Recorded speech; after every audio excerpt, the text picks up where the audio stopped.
จมขัดกับไลฟ์สตรีมกินนู่นนะจะสู้ไม่เมียกินหมูตัวติ้งละนุ่มโจมินขุดบ่อจิง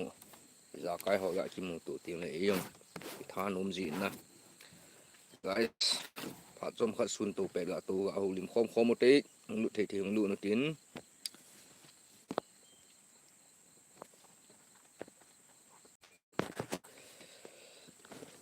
welcome back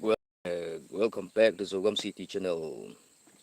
Tuni sun pana live stream ball trading a part pal ni ko pa imu kita zewin ki pa tu kan si triple salam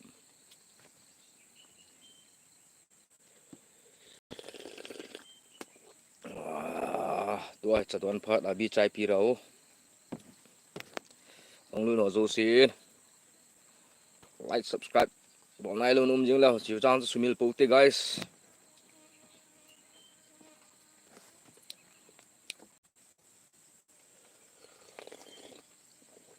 นี่กิบเกียนกุกี้ซุนพาumal som kuki ta chapa num na se nang mama okay bro lam kai pu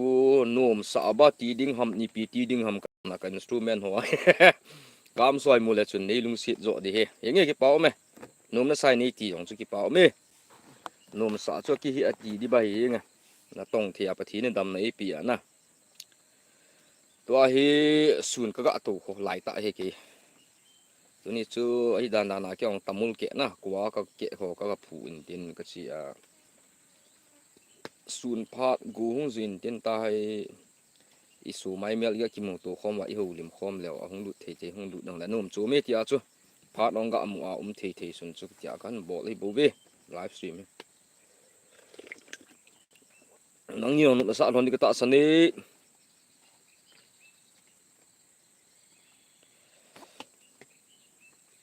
hung lu nun kot kion pe chan hung lu nun silencer pa yong he phachum thim yeng ti na bullet silencer pa ke su tu te ni hlong ka chapa ka pa chapa koi phung koi la kala ti dem next study ni le anna ki gingo oi monte na titi na kivonin na punchen na ni chen okay guys in na phone screen chu 2 times na ni ve chu thin ga tip le chun na khut pi chun 1 2 ga tip le chun chung langa chun lai chung ki pi yin te bol kho mu te yung lut tha ni hi na la na in lut na tha chi ga bol kho ma hala nu ma chu me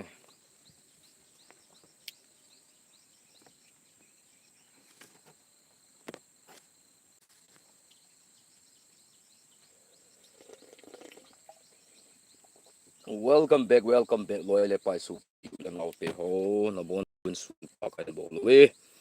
na bon cha wa chung ki pa thu se zo lo ka in phun to kin sun pa kan bo ki nu we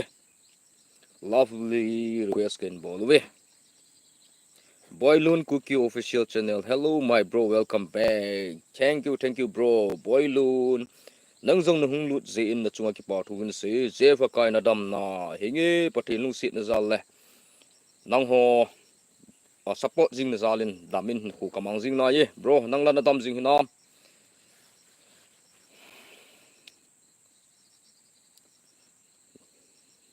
okay hung lut thi hung lut tin chu khom mo te pha sau tong ji chu khom thi ki lo diu hin phat amu ha in hung lut sun hung ho li mo tin comment section na lung gel na ngai dan na de dan iza kai thilun se khom mo de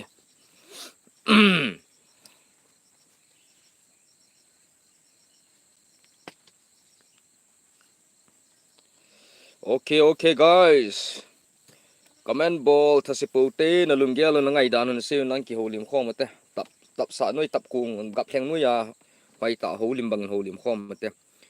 big moi hung ma chal jing in so pi hingi thank you very much thank you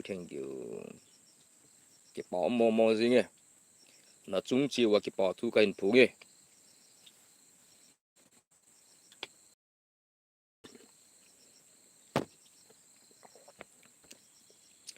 pa sau chapa ta chapa ku ki chapa nung chon ngai lo คิดเขาหอลงนุ่งจอนไงลูเมลมาเงานุ่งจอนไงลูทีละทีนะอ่าฮะโอเค guys ต่อจะปอนความกว้างเนี่ยดีคิดดีนะบุยลูโง่ลิมุติเห็นไรที่มือขุดปองก็จิมูเลยท่านุ่มสิเจ้าพวกเขาหัวใจนุ่มตาสาตัวเฮตู้ตัววางเฮกามินก็ไม่กำจูนจะว่าก็เป็ดดีตู้เป็ดได้นะอาจจะเสียจูก็ตีเลยเฮียงก็เกี่ยวกับเฮ็ดทีมเลยวันนี้จริงก็จะว่าก็เป็ดเหี้ยก็ว่างี้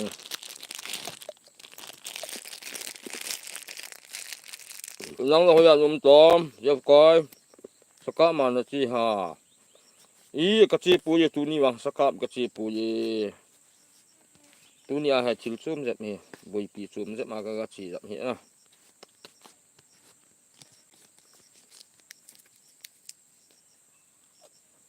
ยำจีนตัวจ้าน้องเฮ้เกี่ยวกับเล่ดอกมันรู้ไหมเทจูน้องอ่ะกี่ดันยิงกันนะจูกำเลยอ่ะถึงปอสุมันจะรู้ไหมเท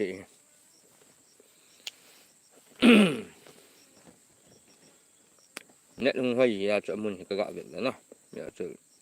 ขาดจำขัดกะหูลิมคอมดูสกันออกมาเลยโอเคมีอย่างหงลุไอตำเพลงตาวิน guys ลอยเลยไปสูปิวเลยนะแต่ฮะหงลุนะไอตำเพลงวางุนจุงลงอาขุดปีจุงตากิตาป้าจูขุดปีจุงลงกิตาป้าจูนะฟอนสกรีนจูนี่เวทีนตัดสกัดบอลเลยจุนไลท์หงโดนเต้นไลท์จูกะเมเลยจุนฮิจิงเงี้ยใบเฮติ้งเลยอาคิงลงจุนขัดดงนั่นเถอะเจ้าพวกใครน่ะดำน่ะเฮงี้ก็ดำเมsekarang dia janting live na ball hong pan kitu lung hello me nge parong ki muji ala na tu ka la ma he ghost center langa he kem khat focus ga ki ball ja kit le tu na live stream ju ki ting as ghost center ball ting chu live stream king ball the lo amun chu net hoi le live stream ma ye ghost center ong hunting ong chu ka hin ball the ding hin amun ho na la chi a hai le net be mang ji ta na lami hani zugam meng cha na bang jing ti pumin sum namu ting hin gyal do hong ma chal jing thank you tunu lami nang le in sung mi te zo siong salute ken pin triple salam kan pi we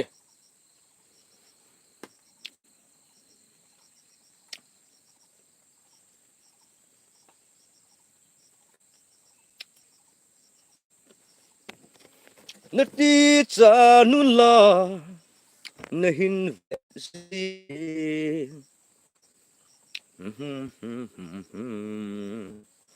holim te ok hong lu nang itam tim ta win ki pa o me no me seafood shake it all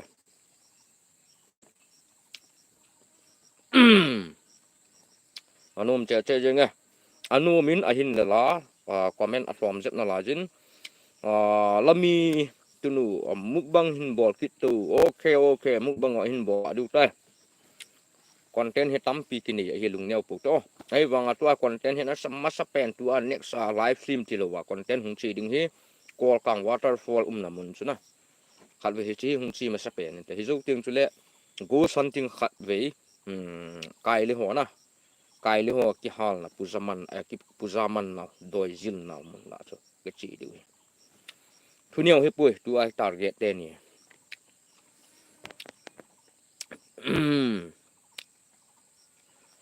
giờ phục cài dây lá oi pet mù nôm ở kịt thì nghe bol du giờ phục cài lùng neo phụ thì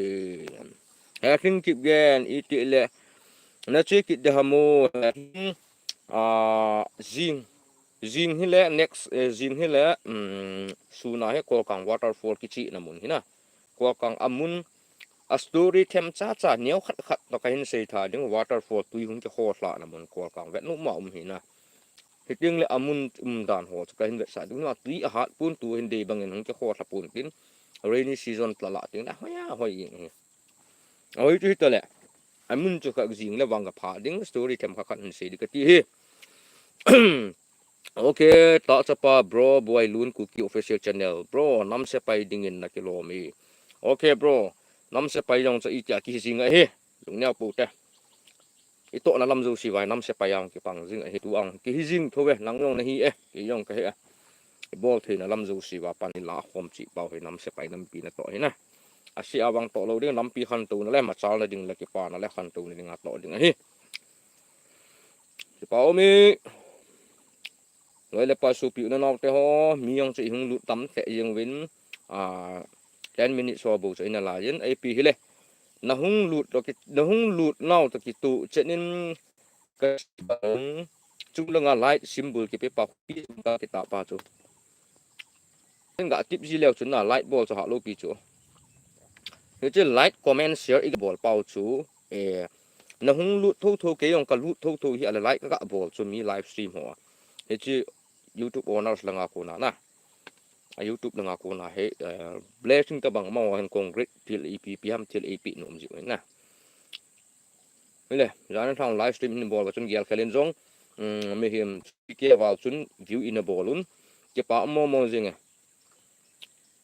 cái thằng nó mò nghe cái ngày sáng nào cái support tu nào hi tu ở sang ngoài rồi là phải rồi GP ding điu cái man rằng nó có support ding ding EP in ball tại là cái family member ho cái support ding ding hi do chân chân nè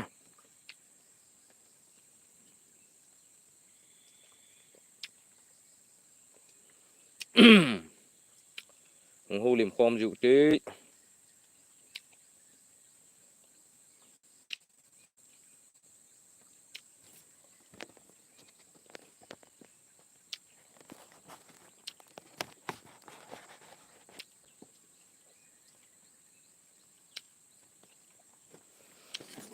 càng vài xì lạ hi giống lên cái hình ghel độ riêng nai ô boy đừng là lô vin năm pi gal zo cả si với pin bol gì tam ô tu bet tahin zowin ko me pui tu bet tahin zowin ko me zolang ka pha za na ka to ka bol bang chu ka sei da phot le zowin ko me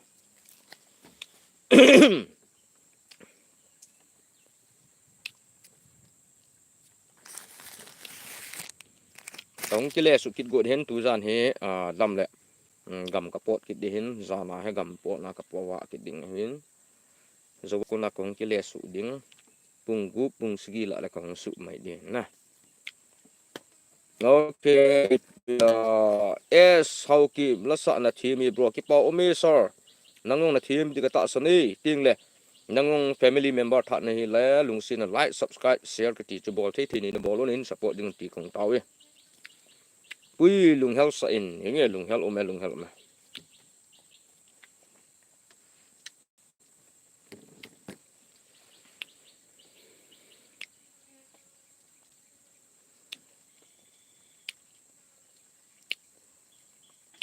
okay es how keep sir okay đi la lam how ki game thi ta năm na to hi lại nát gì gen thi ta năm na to hi lại nát gì ki nge ki pau me ki to sot tu jing ding i bol to zo si za kai ki to sot tu ding ki dop tu ding ki ti ha nai jing e i zo si na pan thi na lam chi wa hei pan ki la tu diu mong he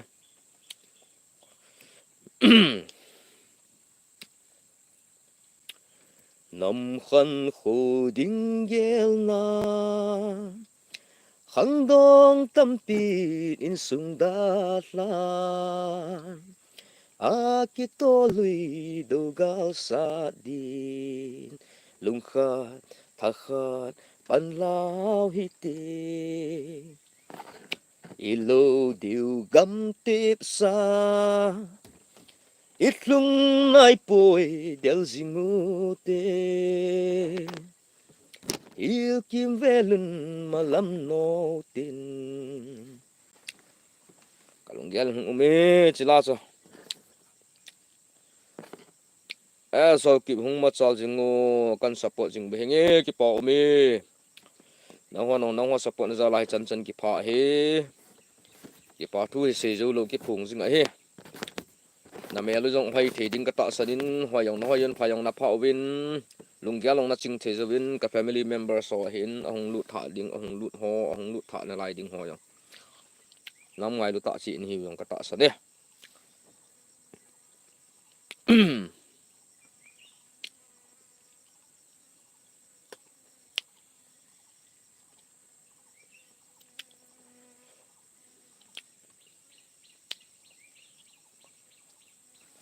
na pi le ki mu sit na ki nui si na nong ga ki la pu tin na ai thil ne khat na cho biri kan chep de o ngon tu biri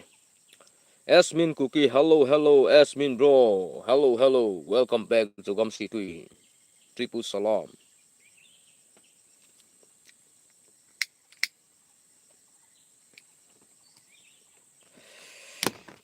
Okay guys, holim nong mangun hung holim te ting holim motin, chu thet thenin lim thet thenin. Asmin Cookie, I salute you, yeah, thank you. Same to you, kenong salute kan pi.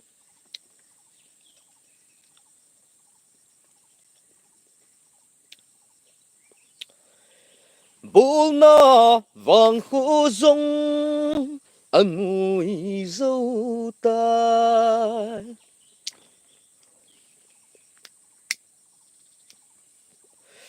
Thô si vai la ki jing sing pu min mấy pum ki cho zin lối lê pai ngay chân to kapang jing vi duty pu sung ok lối là pai su piu lên nâu te ho se nôm nu tam se the lung gel zong là se khom tin kêu lim khom diu te min lại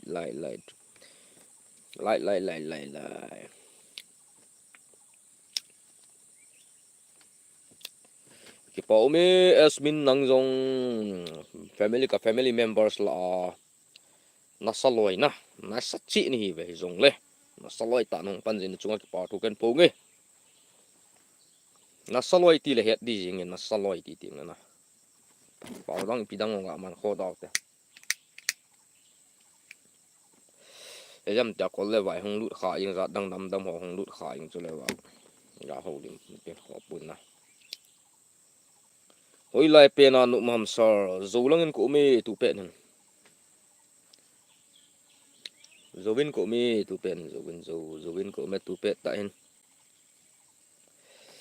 da kem neo khat na ko me tu a ka tu English make live. Hey, what is this? This is live stream. Okay, welcome back English make live. Please kindly support on my YouTube channel. Okay. Hi bro, English make live. This is my YouTube channel. Okay. Asmin Cookie na khu ka khu hi chulu la sang wang khu ka na za kha em bro Asmin Cookie na za kha em la sang na za kha em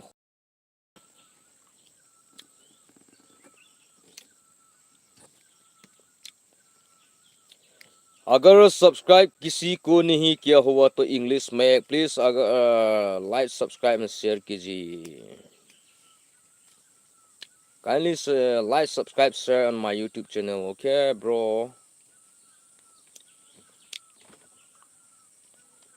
kaza kha lo hei lang thlang ham ole sorpa hi chila hi asam gam sung hi o asam gam hi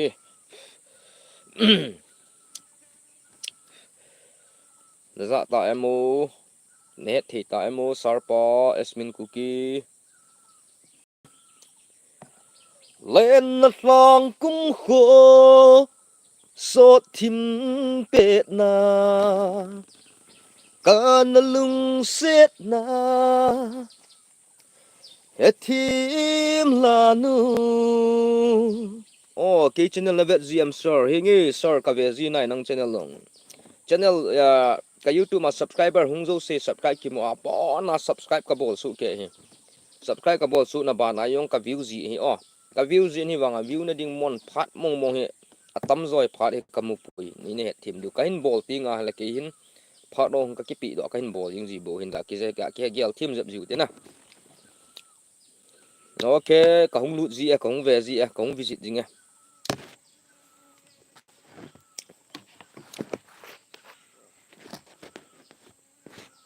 i le nau lang ho a hing de de ka lung sit na zong a hing jing ye Jerry Johnson story no me ki pa me no me nang nung lut zen nom cho me Jerry Mr. Jerry ama yong he kanangai sang ta khat hi ama yong goose hunter khat na hi in mi gum khat long na hi in pa chat ta khat long na hi ka tu pa he ole esmin cookie asam sunga anna the thangu henge okay esmin cookie YouTube channel zong loila pa naute hon zong visit na bol pi chi ju ti Jerry chang than ni thla le live bol na ti okay ka hung wa le na hung wa ding wang tin pung gup ni thla pung gup hi ka hin del gu hin tua hi pi a lai ta ka ki cholam tel gu ze na zulang gu ha nin gu azwe ni sa hung sa do wang gu zu thowa tu pe ta ha ga chip ga khungai je bu hin na okay pung gup kan del li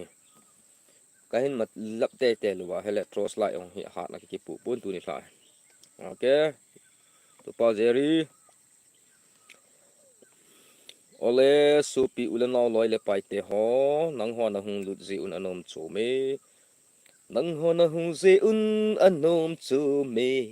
nang ho na hung ji un anom chu me na Jen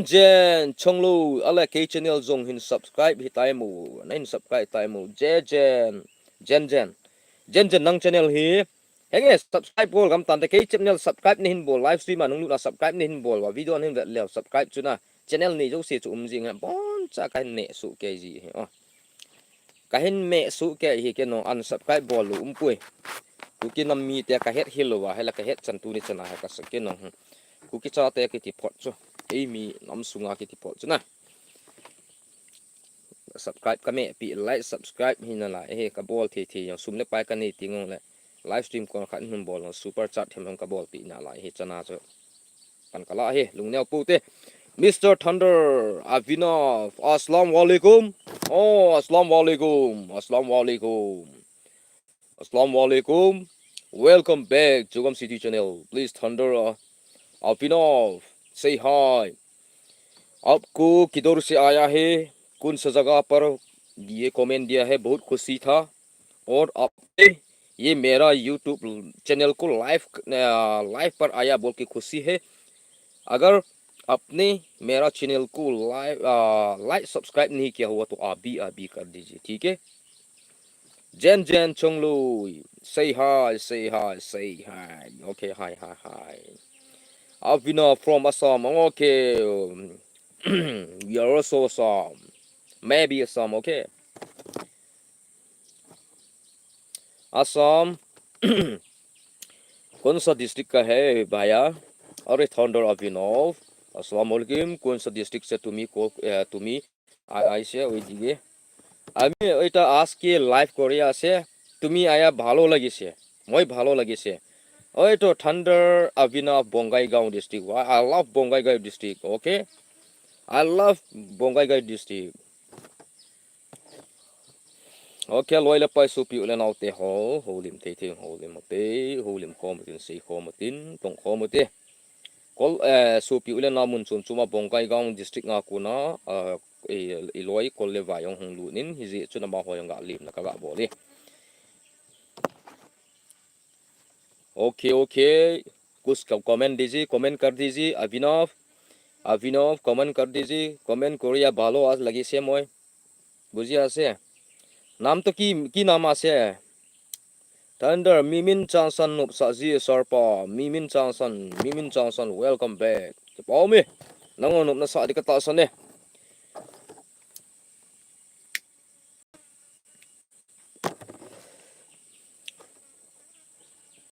okay come on guys come on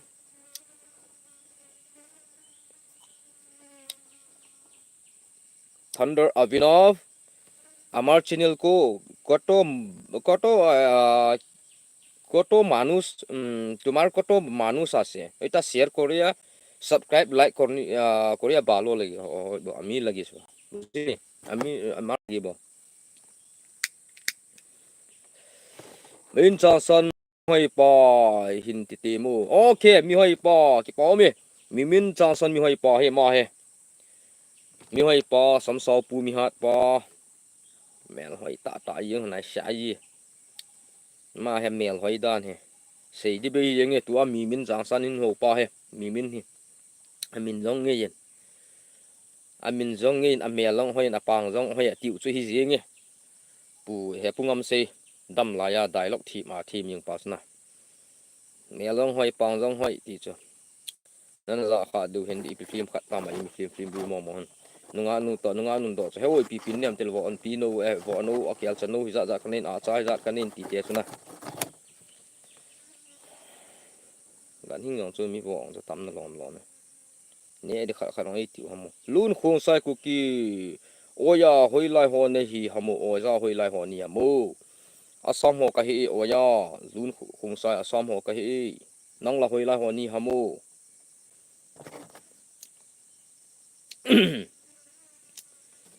Zalen gam hung hlung ni te nam pi pon lap do sang ni hung min te chini teng le asi aseng nu nau chapang ti loading thang piang vai phe lo bu an hin bo thamu he nge sor ka hin bo le lo bu sung ti chu mens thiam khat lam bu ta banga ki si mai mai ngã cái trò máy mày này néo chắc hẳn na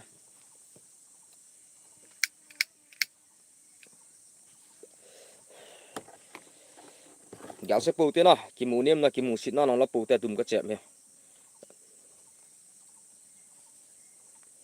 lùm chẹm chuyện mì to kia để mì to kia này nó mà chút chút tí tí nó đi cuốn à ok ole hùng hồ lim một tí hồ lim thế tí hồ lim một tiền ok mi hung lu noi tam thle eng ta vin chung langa light button ki be pa chu sign ki koi pa chu ga me ding chu as ha tu no lom lomi guys hello pi chu I hello zo sin na chung langa khut pi sign ki koi ti hi chi khut pi sign ki koi pa chu na phone chu screen chu 2 times ni ve le thin ga tip min lang hung do ti ting ga me le chun yes okay lun khung sai ku ki cycle ho ka hi e front line an ham ki tia ga hey bro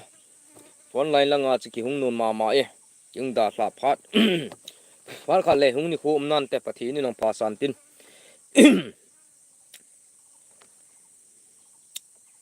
ok lôi le pai te ho ki pau me love sign nong tam thim tan light sign nong hung pung be en ki pau me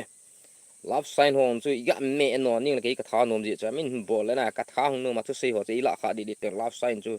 som nga vi chang ta ka me no ning ji la ka koi den ning ji ke hi na khat cha ka tha nom ji chi chui thil i bol ho na light chung la nga ki koi na ga me hello sign na ga me paung chu youtube la nga hon na honors la nga hon abul la nga hon hin vet ji chu yo se ma han check ball ma san chu live phong hi check ball wa tin le re upload chi a video hi upload pi the hi dam ni lo wa le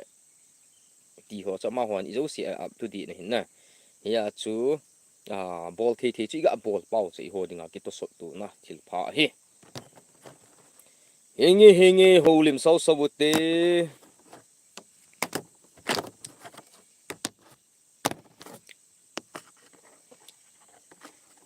silia ka ngai sang pen nang bu na hi in kho adinga kalung sit nu nang bu na hi e lun khung sai ku ki oya la hin sau okay hin gel ti mu o lung de nu nangin hin gel ti mu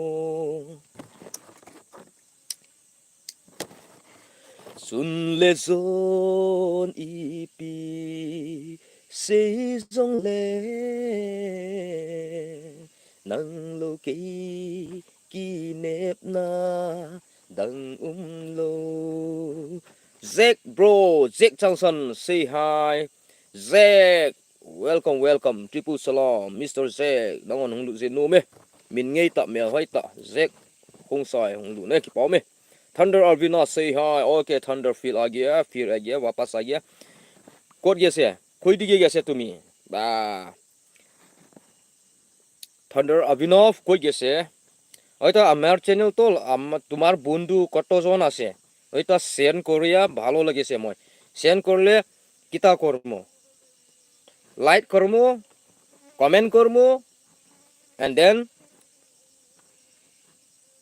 subscribe last okay bless kong sai bro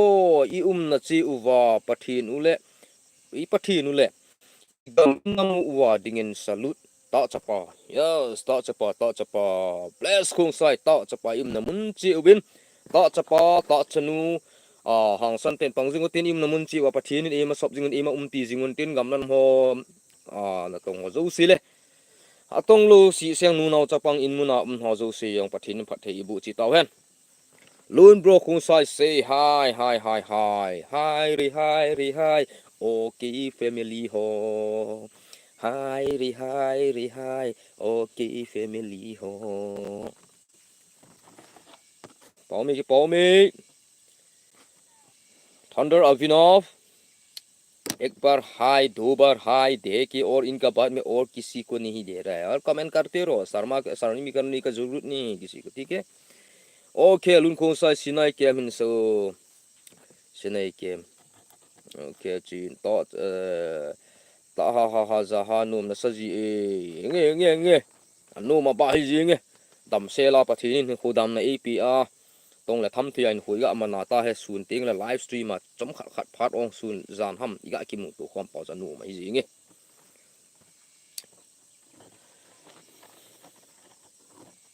bro sinai kem te so khat ve ala chu khat ve nen su pi thi dam neo khat na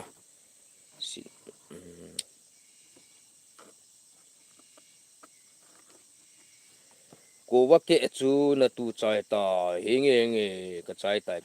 boy lun ku ki official channel live in ball kino my brother kazi ka cha te to nang hunting ball ka nga lel kitab hinge thank you sir ke pa walling u boy lun ku ki official channel nang tabang hi chi win ke family member so he tu ni chana hen zogam si tu in sung mi te ho hi koi ma he aphamoy achuti khatin a medium a umi ti khapui ka ki pa hi chun salute ken bola velin zek changsan putela dei khen khat kan nei za can I request you yes hin requestin jo person hai मेरा नाती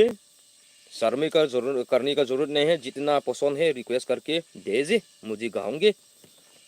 la lam ho kip asam lang ho dam sel wo pathi na ti jing taw han henge ulam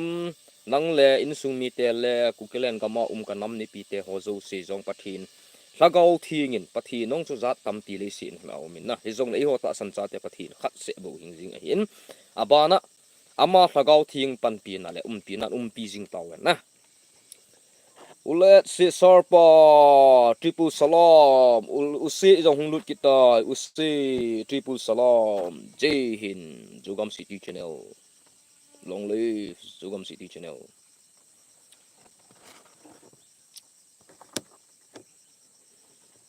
es kamlin ho pu new subscriber for sung pi lam ka ki pau me ulen ukam boy ti taw te min ngei ta la sa thim pa yong chu kam boy yong min na ukam boy lam ka sung pi amuna ku na subscribe pha ni hin bol pi family member tha hung lu ta ki thonim sifu triple salam usi nana to hamu sal pa henge tuni na ka tong ei zulanga ka ku nei zulanga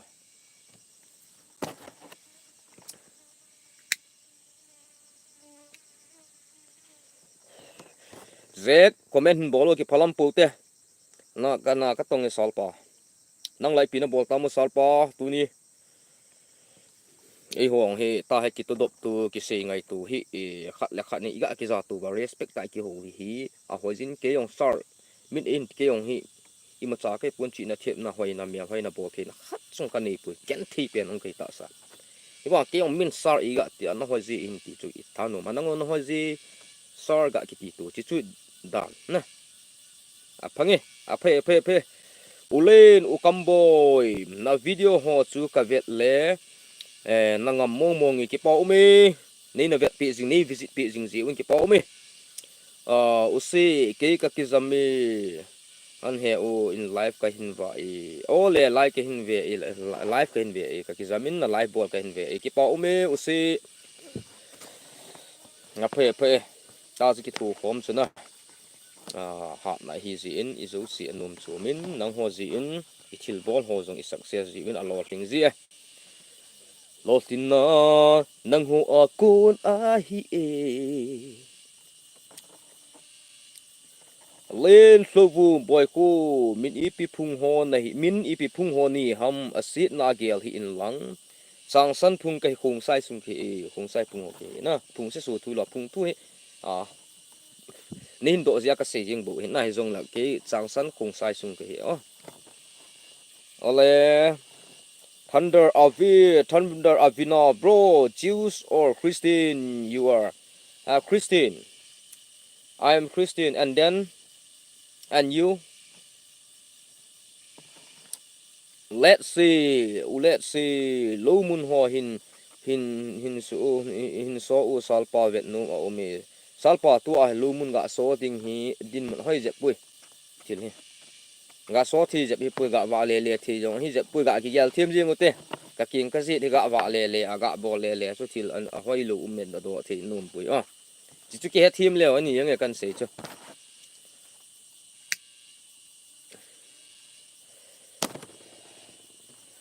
ok boilin hunting iti napat kit ditam hunting hi tu hapta next jing hi le vlog khat in bol du na jing hi le jing zan hi le vlog khat hungsoh do di hi jing le sun la ka chi ding khowa kolkang chu na mun gam thla chu ni khat ki pai ying a hi na ki tong man ta lo he in ni hung thun jong i ma cha ki bol man lo he video khat content sin da kho ka sapui chu content khat si ma ka family members or viewers so lung thlai thei pot la ti ke chi pi khat hin ai pi hile hunting ding hi chi jing du hi in continue jing du wang hi ai pi hile jing chu tu ka la hi vlog khat na kolkang waterfall namun ten la kolkang chu khat dei bet sa ki ne te ka ti na lun khung sai kabul na o hlang bum sinai ke ma kun kalung ka ngai lung le kan ti ti lun hli pumin ga do zinai neu cha ka het hi Allah hin ki ziling ka ting live stream khat te nga la copy to hung gol ting guitar in sanauti bro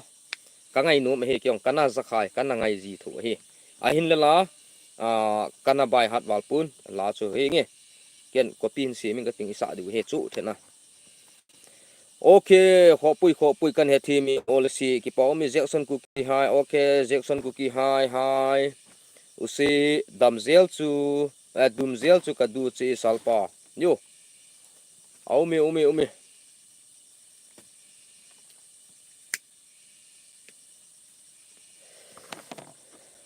lên thu vùng bòi khu kum izat ne hi tam bro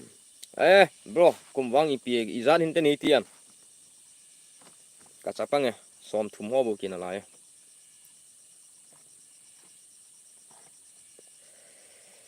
som thum ho này som thum wal jep ho wang ki tai nang la kum izat ni tam boi lin usi salpa tuzan live ting la sa na concert boluti asot ti zai lai oi lu now asot ti zai lai oi lu now salpa tuzan live ting la sa na concert boluti asot ti zai lai oi lu now hingi ezim ti live stream tuzan na hin bol thi wa hin bol jing kha leo concert ta bang hin bol chau thena lum thena guitar ni kin koi tai sal la zan wang bol ta de bol ding thei dinga uma ka din mun ki suwa ka hong su khowa khoya kon pungu pung sigi la in ki thun zo wa halai ki sil phan ti za kai ki su tub le pung git ho chi king to in de pung kul ma khai wala ki pat thei de na Okay boy khu 32 kahi ikina ba mai the ikina ba ikiba ba mai the hi na bro alen alit zo ngari chapang wana chapang na lai ki sangin ai wang kho pui kum thu chu chapan le lit ne aben ima nga pudi pui lung ne pu te loi le pai su pi ule na khat lai zon khat chu e au pa zong chu he u a chapang on chu boy now ne lai zon khat chu Avinov, where are you? Loi pai te ho.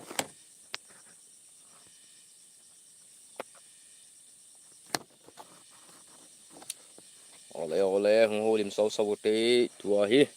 Next time le ku san ting ong hin ball kit diu ting le I ball te content he tama tam ji ngai.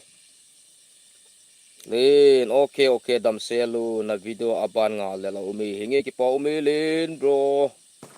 Ape ape ki support to jingotin ke no nang ho kan support jingun chichu ki pum khom chu hat la hi.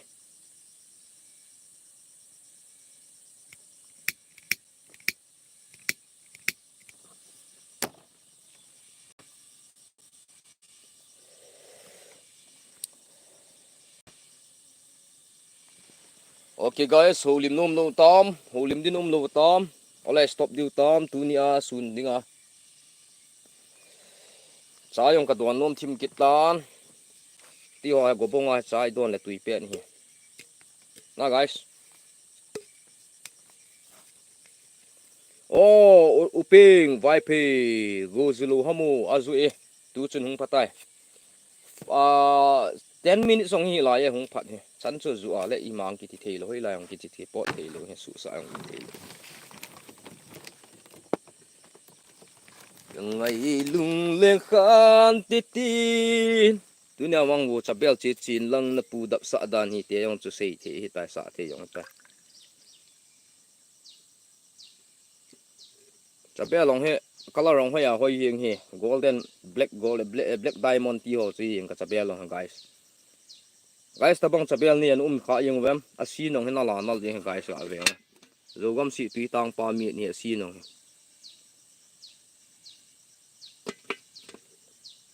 kachabe long he na leng mang ji chol hoi lai lai hama num ji cho ko atolang lo tolang thema lo pu kem tolang thema bu num ji cho lungdan ma mi him be la la ya ka koi ham ka ti le tu jing kaung cho lang tolang ta ho min tin ka kila to chula lungdan um an hong chu ki bol le sun chang noi hi wanga chu lungdan diu hin hi wanga ka koi hi ita san ki lo mai the in mi ang si umaha ole lai lai mi ume mi hi mo kal thit mo chi thi lu wang ya lai lai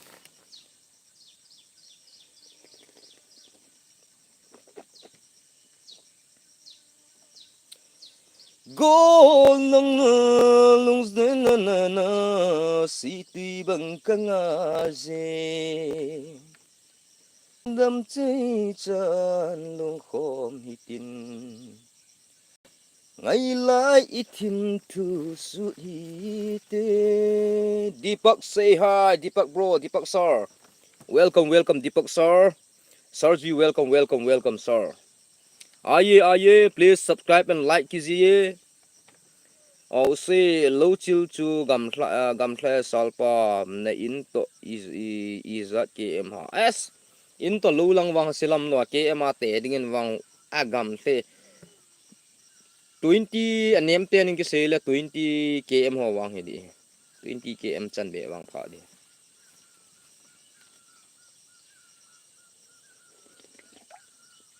low wa ko na khat le ka hungin lo tu masang kum iza zo ham jitan lo wa ko na ka hung na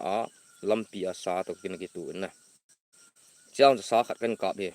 ngal chang di tu li ho be mi ngal chang ting di wang ta chal na sagu gol chal ho na kan ka pa lampi as ka ki tu chet yeng hon so ke ding mo mong ma cha ma pang ni nga cha pan ning ka wang pha Deepak sir welcome अब भी आया बोल के बहुत खुशी है ओ lo chill chu gam thlai mo comment lo ta mo pung khat da kon ta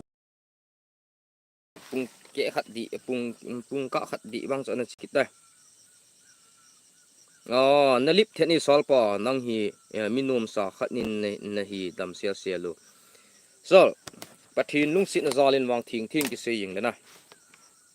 tu kuma hi kum som thum le kum nga kum wal kum nga kum gup lang wang chu ki tai na a hin tin le la pathin lung sit na zalin pathin lo pi ni ding ki sei le kana an dam mo hospital long ka zun khai la ole chi pa chu hi a chu pathin ni lip the na dam the na ipi e pathin lo pi ni nga sei he okay sam khung sa koi khu nahi tai bro mahur ho nahi lo ha hingi sam khung sa kai hingi chin ha hingi nu yong dam thi na khat hi ha ga ti yong le phat chum na khat thu we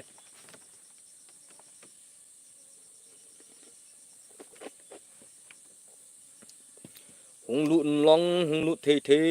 livestream mong chi nga wa du tan okay hung lu ho zo sin zong अगर जिस मेरा live stream में आप आया है खुशी बहुत खुशी है अगर मेरा लाइव स्ट्रीम में आ गया हुआ तो सबसे ऊपर में आपके फ़ोन पर स्क्रीन पे सबसे ऊपर तरफ में देख लीजिए ये हाथ के बटन अपनी मिल जाएंगे और इनको प्लीज़ अपना मोबाइल स्क्रीन को 2 बार टच कीजिए और इनके बाद ऊपर लाइक तो एक बार तो मार लीजिए ठीक है some khu sai more area koi khu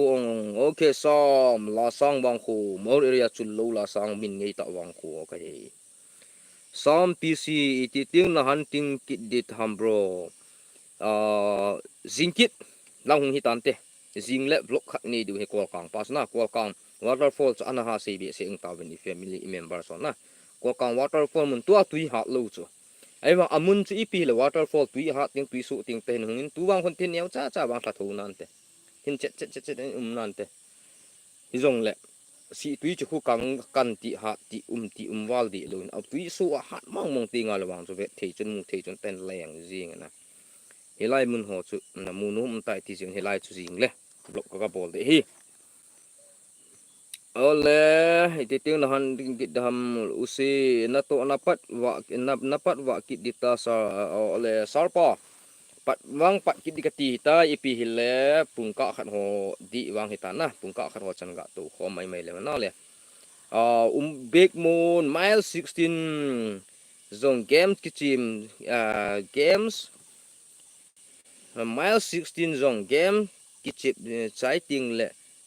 sung vẹt đi kahung vẹt đi ole ahung vẹt đi thì là mai 16 okay ki pau me sam pc na han ting ki ting le amel mu thei te din hin ngai tu bro amel hina request ka bol lu lai hin azi chu thil hi go something iti wanga he e cha ma holi si na leng a hi vin e ho mu thei lo bo hin vin na abang dinga chu ki mu sa ji vin e hi wang he chi thu hi thil neu be se hi lo ji in namel ne hin mu sin ga ti jing ding yong chu ti na right i ne we ho pui ti the we wa e vet sa lu chu ama ho kin chu hi ki tan na e pi le okay sam khung sa mang umek mo ma 16 hin na ngai sang mo mong he min chan he nge ki pa me ma 16 dong ken ong ka ngai sang e na bon chan ken ngai sang we kin ngai sang chi we ka go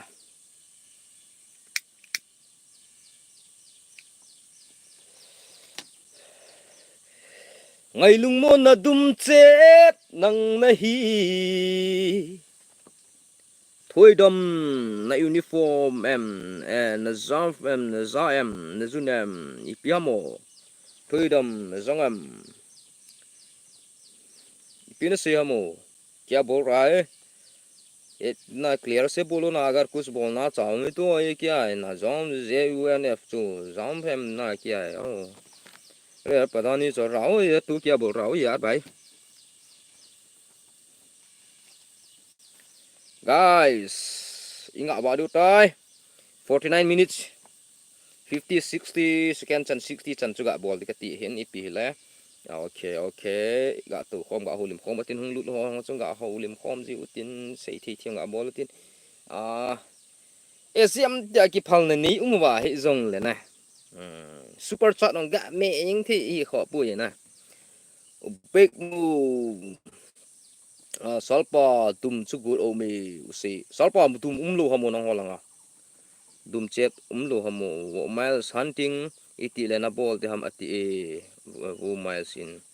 oh tu ka la hin bol ki du he sam pc lasa jong na thimin han jong na hang sanin ngai sang na ummo mongi bro ki pawmi sam pc nangong na thimin iza kaya nangong na perfect me sapte se thol everything is perfect you chana hi jing ve keima wa ima cha thip na han sanam ka ni pui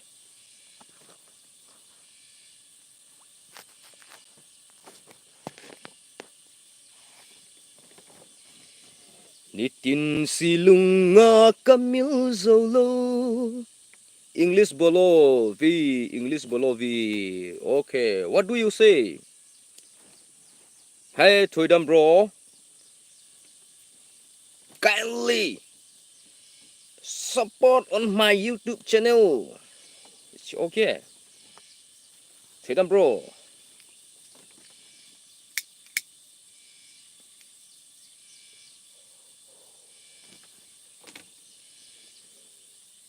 Skips. Hi bro, where are you from? I am from India, Kukilan, Assam. Nang la hoila momo Kips. Hi bro.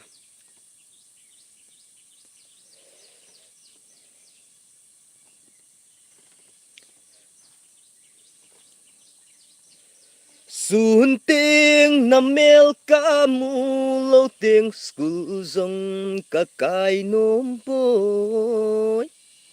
Jordan TMS khát về kolkang te goose hunter bolu hi nghe sir kolkang te goose hunter rong bol du hi khát về in bol du hi lung neo pu te nang zong Jordan MTMS song like subscribe bol nai lo ne hi khang la lung se ni nei na bol pe u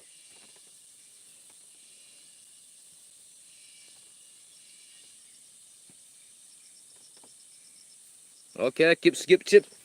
message or delete bol lo de kho lo cha ni ma cha problem lo cha ken ka delete a hoi lo ma la ken ki gak ne hung khat ne tam bu lung neo pu te a hoi mo pu na khut zung Phơi mò pui keep to which tribe cookie tribe and then and you what tribe Kips mean your name is Kips name na tribe na title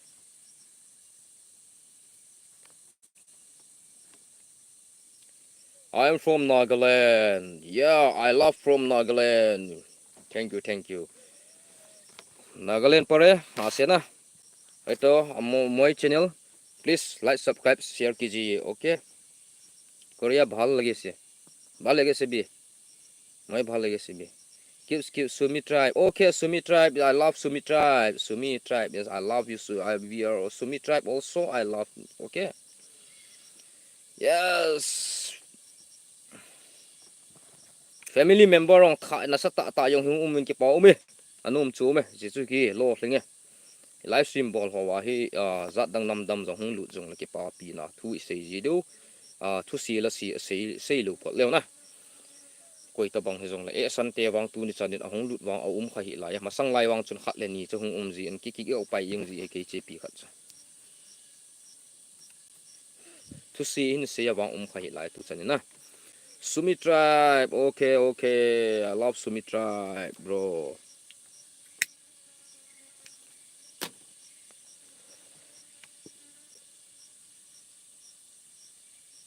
Jordan TMS kolkang te mi is that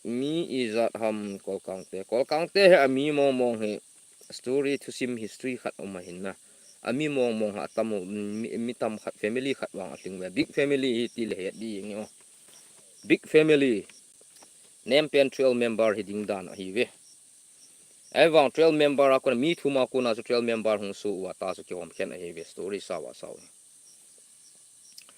mi i som la ni hi wa som la ni akona chu patung baku mong he chum hin se ma chu tu lại cho ho history ho chi Việt Nam hay lệ gal mà ông hi mu thề lo ông gal ni ipu pa te chun an dong leo chun okay keep I love cookie okay thank you same to you ipu pa te chun na dong leo chun kholu na kho wa te mo chu mu thề lo hlagau leng ho chi hla ho hin gal ani yo ham gal ni ji na dong leo chun an he sei du hin ama ho gal hi kol phe mei phel a hi lo guzu sa thunder na kol phe mei ku zu tinga hala van hoi lai mu langa chu gu ha nem kol ha phet ginem langa chu kol phet chu hoi lai iswit no sauli si kol ning li a hi vai pu hi chum chi in chi win vai pu hi ti cho history yong he tam pi hi te si hoi na do ngai ji gu lui mi na ning ho chi say hi okay ni ching okay ni min ngei ta nangong nang lut ji na chunga ki pa tu kan se je okay loja big fan bro pa chan no umi na video nga lel jing a hi okay ki pa me loja achunga ki pa tu kan se je फिर मिलेंगे next tomorrow night okay tum jing zan la kan sorry anh em guys okay loi le pa su pi ulen out te ho in nga diu tan time on thing is only for 4 minutes ni yo 4 minutes sunga he thei wo thei to thei tham thei ho ki tong aten ki to to ten thei jing le jing zan le kolkang te video waterfall mun kolkang mun khat in a vet divin tip na kan nga jingutin kinem te in a video bang chu hung su wa jet lu mai the hi editing hung china lai de hin okay hung ma cha hung ma jingo dam se lu te henge ning hung ma cha jingo dam se lu te ti he ani ngin se chu hung ma zongo ti wa nga na okay di ka hin phim do thu li lung neo ji ve la nen su pi non ke pa ma Jordan TMS tua EP na bol ham tu pe na gama ko mi ka to be live stream a kom hi chi live stream mi bol chai ti ngala chom khat gam ka tu de chung langa ching chung a chom khat ka tu de ting ka chai ti chung a na sa tung time ching dap lu la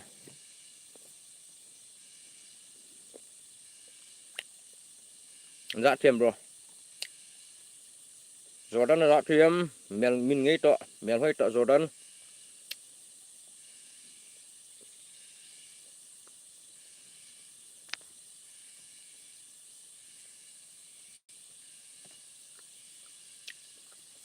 two minutes bo ni to với guys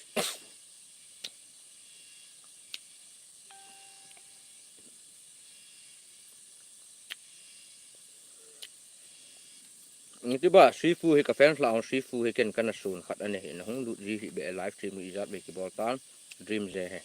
ki tiger lo ja go hunting live in bol ji o hi thei dile a hi thei ji nai net na hin lang hi le boi lo de hin net wa be de yeng ji he ki dang a he net na hi na ki hol thu yeng he khulang ang he tu ni gal stream ji go de bang live stream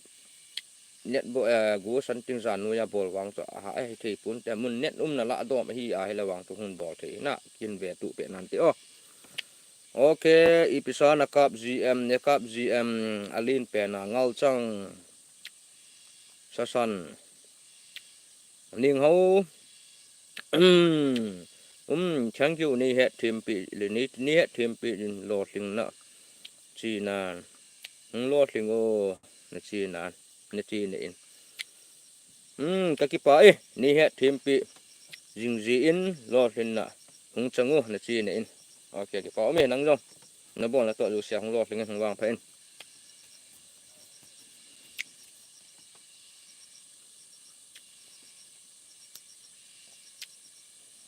ting đi tai gam ni vet sa o bro gam hi gam mo vet sa thì sẽ mi lại tu next time là vẹt sạ năng ngã cái thêm miếng một tí gầm hoa vẹt sạ thế bơi mùn đắng vẹt sạ thế bơi cái tí sẽ tú din mùn nải gì nghe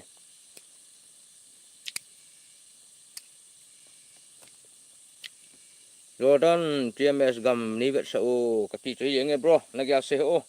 next time là hoài tệ nó gầm nó mùn hong vẹt sạ năng livestream net này hoài này nó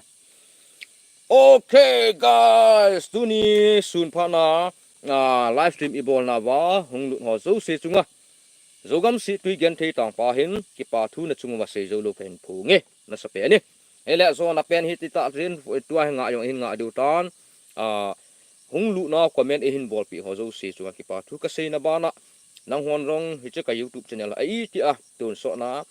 mang lu dinga ni hin to so jing wa i to so tu jing du ke ma no nang ho channel ni zo se le ni lu hi zong le kan to so jing e ting le kan gial do jing we taw nan jong nang hon non hin gial do jing nang kadam the ne dingin gen thei ta zan ka van ho a jong boi na ka tu lu ne ding nang hon jong taw nan hin ma dop jing lang hin gial do jing ti chu nang ho ko ma wai le pai ho ko mang kong taw na no ma hin ting le tu nya dingin anachi be no mutin na bol me num jong hel phat le ni khu hi cha jingin hi je chun nang hon ne gial thim na tu ni ni ko adinga live stream bol hi chana chun ding chun nang taw te je hin jogam si ti channel na bon chawin mang pha bye bye